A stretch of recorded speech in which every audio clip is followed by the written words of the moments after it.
Good day everyone, I am Shasni Alisa Tablate and I'm going to report about how to construct statement of the problem. The learning outcomes for this topic is to define what is the main problem and specific problem and to know how to construct statement of the problem. So before constructing statement of the problem, one should know first how to write and understand findings. There are 3 steps in writing a findings. First is to determine the results. Second is results categorizing.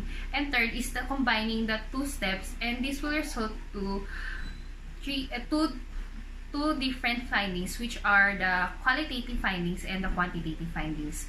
Qualitative findings is the section that must come from the data gathered from financially related strengths, weaknesses, opportunities, and threats, while quantitative findings is the section that must come from the financial analysis such as horizontal analysis, vertical analysis, and the computation of the financial ratios from the financial statements.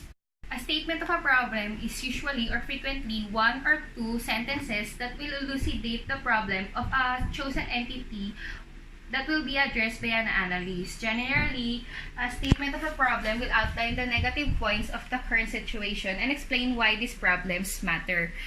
However, a statement of a problem in a financial plan is different from a statement of a problem written in a thesis. In a financial plan, it is written in a declarative form or straight to the point in a way that it is just described briefly and clearly. As stated before, we should know first how to write and understand findings before constructing a statement of a problem.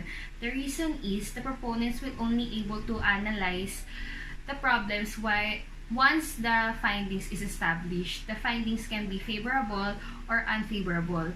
The unfavorable findings will be analyzed and the favorable findings will be taken into consideration.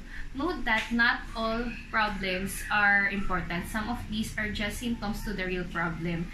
The main cause of these symptoms is the responsibility of the analyst to retrace and to know how the general effect of this problem perceived until the root cause of the problem is discovered. The main problem is the cause of the specific problem. The analyst will be ready to write the main problem once a specific problem have been created. The main problem indicates the entity's liquidity, profitability, efficiency, and solvency. Specific problem, on the other hand, is the cause effect of the main problem. It is written as the symptoms of the real problem. The specific problem acts as the cause and effect of the main problem and supports the main problem. For example of statement of a problem, main problem, the entity's assets are underutilized in generating profit. The specific problem for the main problem is the entity has a poor profitability, the entity has unutilized cash, a large portion of the revenue goes to the operating expense. Lastly, the direct cost of the entity is high.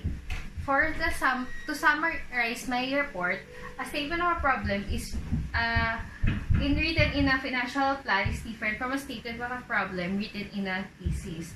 A statement of a problem in a financial plan is more detailed and clearly stated, while more direct and clearly stated, while statement of a problem in a thesis is broader. It is divided into 2 parts, which are the main problem and the specific problem. Main problem is the cause of the specific problem, while the specific problem acts as the symptoms of the main problem. That's all. Thank you.